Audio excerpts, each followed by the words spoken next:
तो साथियों आज हम बात कर रहे हैं आरएमएस टाइटैनिक यानी कि रॉयल मेल शिप। एक ऐसी जहाज जिसको लेकर दावा किया जाता था कि ये अनसिंकेबल है, जो कभी डूब नहीं सकती।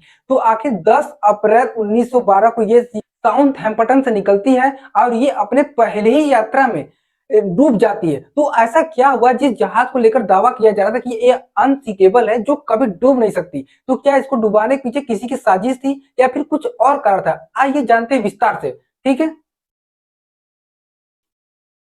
तो आपका ये रहा टाइटैनिक शिप। ठीक है, जो आप इसको डूबते हुए देख रहे हैं, ये अपने पहली यात्रा पर निकलती है 1912, 10 अप्रैल 1912 को पहली यात्रा के लिए निकलती है। ये अपने 4 दिन की यात्रा पूरी करती है और ये मतलब 14 अप्रैल 1912 को लगभग 11:40 पर ये डूब जाती है। तो आखिर ऐसा क्या हुआ, आइए देखते हैं। ठीक है, आइए देख लेते हैं। आपका ये उस समय का न्यूज़पेपर है, इसको आप बाद में ध्यान से देख लेंगे। और ये आपका सीप है, देख रहे हैं इतनी शानदार तरीके से सीप है, इतनी शानदार। उस समय कितना लग्जरियस ये सीप था कि उस समय ऐसा कुछ था ही नहीं। ठीक है, इसकी लंबाई जो है 269 मीटर है। ठीक है, जहाज के बारे में थोड़ा सा जान लेते हैं। इसकी जो चौड़ाई थी ये लगभग 28 मीटर थी।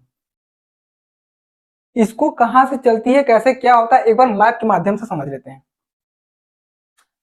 ये जहाज के अंदर का है, देख ले रहे हैं आप लोग, देख ही रहे होंगे। ये जहाज अंदर से कितना कितना शानदार है। इसके आगे कोई 5 स्टार होटल भी फेल थे। ठीक है, अंदर से बहुत ही शानदार था। तो ये रहा हमारा मैप। ये आपका साउथहैम्पटन से इंग्लैंड में जो एक बंदरगाह साउथहैम्पटन, यहाँ से ये अपनी यात्रा शुरू करती है और यहाँ से ये निकलती है, अच्छे से आराम से निकलती हुई आती है।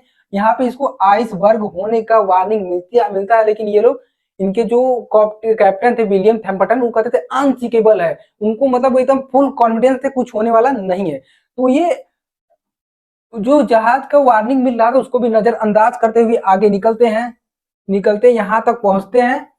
और यहाँ से क्या निकली, ये बफिन की खाड़ी है। ठीक है, बफिन खाड़ी से यहाँ पे निकलती है लेब्राडोर से ठंडी जलधारा, जो इस एरिया में जबरदस्त तरीके से बर्फ को जमा देती है। ठीक है, तो यहाँ से ये सफलतापूर्वक यात्रा 4 दिन की यात्रा पूरी करके निकलती है। ये निकलती है, यहाँ से निकलती है साउथहैम्पटन से 10 अप्रैल 1912 को और यहाँ पहुंचती है 14 अप्रैल 1912 को। यहाँ पे इनको आइसबर्ग बहुत ज्यादा मात्रा में मिले थे, जिसकी वजह से ये दुर्घटना हो गया। तो आइए जानते हुआ क्या था। जब यहाँ से निकला, सफलतापूर्वक निकल के इस जगह टाइटैनिक आइसबर्ग के पास पहुंच गया था। यहाँ से जैसा कि आपको बर्फिन की खाड़ी है, यहाँ से लेब्राडोर से बर्फ की ठंडी जलधारा आती है, जिसके कारण यहाँ पे बर्फ जम गया था। ठीक है, तो हम बात करते हैं। तो यहाँ पे जब जहाज आने से पहले उनको 6 बार वार्निंग मिल चुकी है। जो यहाँ के विलियम माधो कैप्टन थे, उन बातों को नजरअंदाज कर दिया। जब शिप यहाँ आने ही वाला था, उस समय जो प्रहरी लोग थे, मतलब देख रहे थे यहाँ तो आइसबर्ग है, तो जैसे ही वो लोग बताते हैं, उस समय मात्र जहाज मोड़ने के लिए 30 सेकंड बचे। जहाज यहाँ पे कैप्टन मोड़ते हैं तेजी से, लेकिन बच नहीं पाते। वो आता क्या है, मोड़ते मोड़ते जहाज यहाँ पे जहाज आके लड़ जाता है। ठीक है, जहाज जब लड़ जाता है उसमें पानी भरने लगता है। पानी भरने लगता है तो लोग जहाज देखते हैं कि ये कुछ ही देर में जहाज डूबने वाले हैं। तो कैप्टन साहब कहते हैं कि इसको जहाज को जल्द से जल्द खाली कराया जाए। तो आप देख रहे हैं ये यहाँ पर आइस से जहाज लड़ गया है। ठीक है, क्रॉस होकर लड़ के आगे बढ़ रहा है।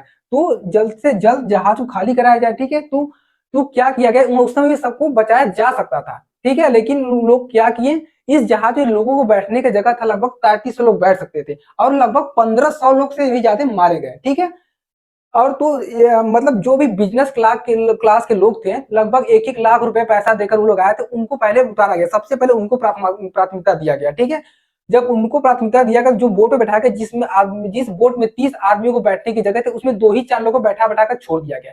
ऐसे करते करते बोट की बहुत ज्यादा कमी पड़ गई। अब जो बोट की बहुत ज्यादा कमी पड़ गई, तो अब जहाज बीच से ही धीरे धीरे टूट गया कुछ समय बाद। तो अब जहाज की डूबने की गति जो होगी बहुत तेज हो गई। तो क्या किए, लोग लाइफ जैकेट ही पहनकर पानी में कूद गए। ठीक है, तो वैसे भी कोई दिक्कत नहीं होता, लेकिन वहां का मतलब बर्फ ये वाला एरिया था, वहां का जो डिग्री था, तापमान था -2 डिग्री था। तो यहाँ पे 10 से 12 मिनट ज्यादा लोग जिंदा नहीं रह सकते। इसलिए उस समय का ये सबसे भयावह, सबसे भयानक शांति काल ये सब परेशानियां थी। ठीक है, तो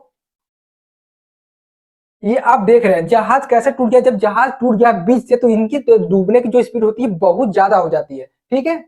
तो जिसे कहा जाता है ये अनसिंकेबल है, जो कभी डूब नहीं सकता। तो इसको डूबने का कारण ये था कि ये मतलब एक विशाल हिमखंड से टकराकर जहाज में होल हो जाता है, जिसके थ्रू पानी भर जाता है। इस वजह से ये जहाज का डूबने का सबसे बड़ा कारण है। सबसे ज्यादा लापरवाही भी हुआ था इसमें। जो विलियम वाधो जो कैप्टन थे, उनको जो 6 वार्निंग पहले मिली थी, उनको पहले ही अगर इसको देख लिया होता, जहाज का स्पीड स्लो कर लिया तो ऐसी घटना नहीं घटती, ठीक है। तो हमारा सेशन यहीं पे समाप्त हो गया है, और हमारे साथ ऐसे ही इतिहास की कुछ रोचक खबरों को जानने के लिए हमारे साथ जुड़े रहें और हमारे सेशन को लाइक शेयर और सब्सक्राइब करें। धन्यवाद।